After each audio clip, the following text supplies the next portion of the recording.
How's it going, James? OnlineCarShow.net. Well, I've got an update video for y'all today. It's been a while since I posted a video, so I just want to give y'all kind of an idea of what's going on with the car, what I've been up to, etc. So without hesitation, let's go ahead and get this video started.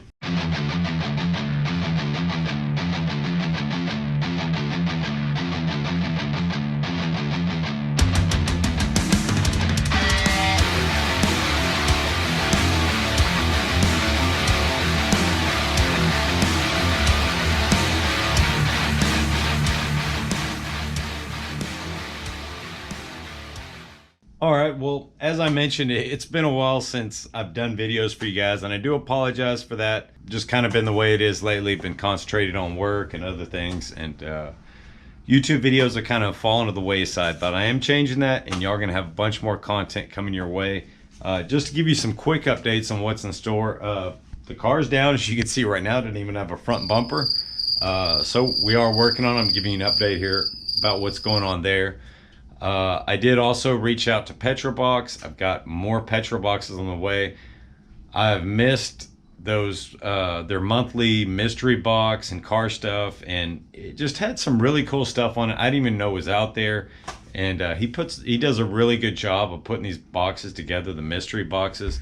So be looking for more videos, monthly videos with Petrobox mystery box that will be coming back to the channel, and I'm excited to do it again. Now for the car itself,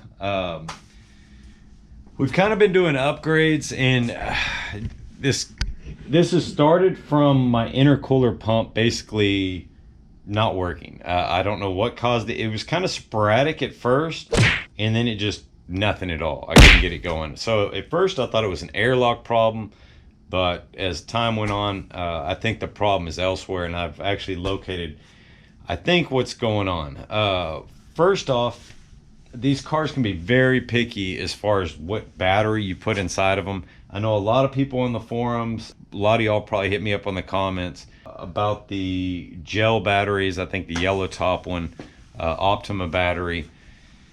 A lot of people go with that. It seems like in the forum, some people are questioning, you know, how well they're built nowadays, because they're built from, I guess, a different manufacturer than they used to be.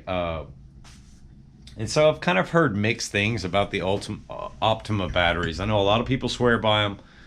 So if you're one of those people, please leave in the comments why you like it, and voice it to everybody else out there. I don't particularly have any, beef against them or anything like that. I've just heard from people like my tuner, mechanics, and all that these cars do prefer going with an AC Delco, the actual battery that GM intended to go in them. And what had happened, I broke down on the road, I don't know, a couple years back when I had this car. I guess it's been about a year and a half now. And one of the things we did when that happened was we put in a battery. We couldn't get it from a dealership. I think it was a Sunday or late Saturday or something when it happened. So I ended up going to AutoZone and get me a Duralast Gold, which I also saw in the forums a lot of people were going with and recommending.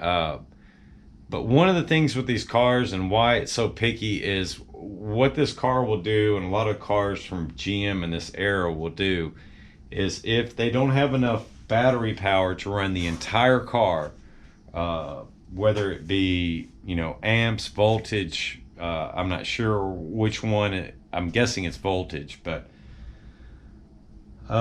what the car will do is it'll it'll cut things off in the system in order to make the necessary things run, like the motor, the ignition system.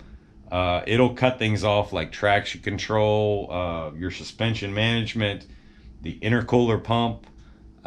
So having the correct battery is, one that will support the car is good. As y'all know, I do use a trickle charger. It's right there, that I got from 404 Parts if you're looking for one, and it does stay on the trickle charger, except now because it doesn't have a battery in it.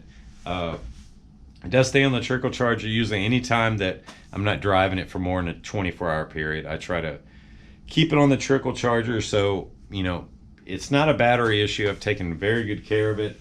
So what we're going to do, just to be safe, it's not the battery, I am going to go ahead and get an AC Delco battery for the car. just to knock that off the list. And I've also taken off the bumper here. We were trying to put in these Pro Speed bumper mount expansion tanks that I got from a buddy here locally, and we came across a problem here in the fact this has LMR. I don't know if y'all can see it good, but it's got an LMR heat exchanger and some little tank over here. I'm guessing this is stock because the fittings on it seem like stock fittings. But the way this system works is it's feeding through the intercooler this way. It goes into this tank, I'm guessing, and then comes out. It goes over through the top of the intercooler because this top pipe is going back through, and then it goes, you know, through the system and whatnot. So that made it very difficult with the way this end is to install the Pro Speed. I know in their kit, their full kit, it's got a line that goes from this side all the way over here. And I just didn't like, and kind of, you know, it seemed like I was kind of trying to make something work that wasn't really built to work that way. Hey Beretta, how are you doing? You can tell everybody hi. Good girl. So I just went ahead and kept the stock expansion tank, which is over here, or the the B3R expansion tank, which I'm not a fan of. It's had issues sealing, as you can see the watermarks here. I've replaced the seal many times, and it's not a good tank. Let's just say it like that. But I'm going to go with it for the time being. It looks like in order to do the new Pro Speed, I'm going to need some type of heat exchanger other than the one that's in here. Now, I've talked to Matt, my tuner, Matt Sorian at MS Tuning in Rosenberg. He recommends going with the K-Tech version because it's specifically made for the ZR1. So I'm going to look into the K-Tech. That does sound a lot more interesting than just buying the universal Edelbrock or some of the other options that are out there. If y'all have a recommendation on the heat exchanger, one you've had really good luck with, leave me in the comments below. I definitely would like to hear it. But going through all this, I started investigating after we did put a new pump in. This is an aftermarket NPP pump we're putting in here, and I'm going to do a video showcasing the cooling system. Again, this is just an update video, but I put in the new pump, and things just still would not come on, like I said. So started investigating more. I noticed on the forums a lot of people mentioned the fuse box being an issue, potentially with the intercooler going out. So started investigating a little more. I started wiggling some wires here, and I heard a relay pop, the relay next to the pump in the bumper. So that told me that there's probably an issue here, and it could be what's causing it. Upon taking the fuse box off, which you can see it's off now, these are the harness connectors in there. You can see that some of them have been pushed down a little bit and probably weren't making a great connection, and that could have been what was causing this whole issue. So that's where we're at with that. I'm going to do a video on it. That'll probably be my next video, just showing y'all how I'm going to fix that real quick and go over some of the updates. As you can see here, we did do the dual inlets, so that'll be in the video too, and I can't wait to showcase those from Kong Performance. And they've been so helpful in this whole process. I just want to say that right now. The guys at Kong, they go out of their way to help their customers. Their products are excellent, and I will stand by them, that's for sure. But anyways, I just kind of want to give you guys a quick update where the car is, what's been going on with me. I know some of y'all saw I listed the car for sale. I did retract that. It's gone up $20,000-$30,000 since I bought it. So it's really tempting to sell it, but thinking about it, talking with the wife, and we still owe, I'm going to be honest with y'all, I still owe the bank a couple years payment. So this isn't my car all the way yet. So, and it's been a tough couple years since the pandemic, just like everybody else is going through. Money's a little bit tighter than it was a couple years back. Things haven't quite worked out like I thought they would in some other aspects. And so that's kind of where we're at, and I put it up for listing on Facebook and Instagram. I had a couple bites, some low ball offers, but but I don't know. You know, thinking back, I remember how much I dreamed of owning this car when they were $100,000 cars, and I was in my C6 Z06, and you know, I just drooled on the ZR1s, and never thought I'd ever own one. And they, you know, they had that price something for there a while, and that's when I picked this one up, and you know, I'm not sure I'll ever have a chance to own one again. And I just love the C6, the way it drives. Those that have watched my videos know, to me, it's just such a raw driving car that I just love it. And it's 6-speed manual, which is my favorite transmission to have. Everything about it it's just been great. Now, it does have little hiccups like I'm working on now. That just kind of goes with the train with the C6. But with that being said, I pulled it for sale. You know, I'm just going to tough it out. And I'm getting close to having it paid off. We'll have it paid off. It'll be mine.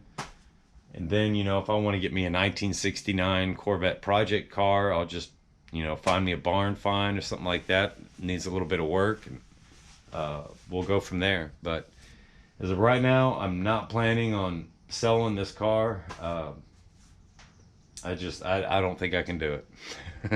I love it so much, but it is tempting with how much it's worth. You know, that's a big chunk of money, and that's what I was thinking. Hey, you know, I could sell it, buy 2 project cars and get 2 of them working, get me a old Volkswagen Bug, get me a 69 Corvette, build a resto mod and a cruiser, and have a good time that way. But you know, I don't think I could do it. It would break my heart seeing her leave out the driveway. So I did pull the sale as of right now. Now, if somebody comes along and offers me $100,000 for it, that might be a different story, and I may have to go back on what I've just told y'all. But as of right now, she's not for sale. I'm planning on keeping her. That's why I'm doing this video. I plan to get back into the content and just start working it, you know. And anything, you know, that I can provide you guys as far as content you guys want to see in the future, please let me know. You know, this channel survives off you guys' views and your follows, subscription of the channel. So I can't thank y'all enough for that. If there's anything I can do for you guys, answer any questions, do a specific video just to answer something, by all means, let me know in the comments. I got no issues with that. And speaking of which, if you haven't done so already, please go ahead and hit that subscribe and like below. That helps my channel and videos to grow and get out there. And I can't say thank you enough again. But I hope everybody has a good week. I'm planning on getting you all a video here shortly, as I mentioned. This is just an update video. I'm going to do one more specific about the cooling system on the supercharger and the ZR1, and go through a lot of the questions I had that were answered for me, and hopefully it'll help you guys out too. But thank y'all so much for watching my videos. As I said, there's more to come. Y'all have a great week.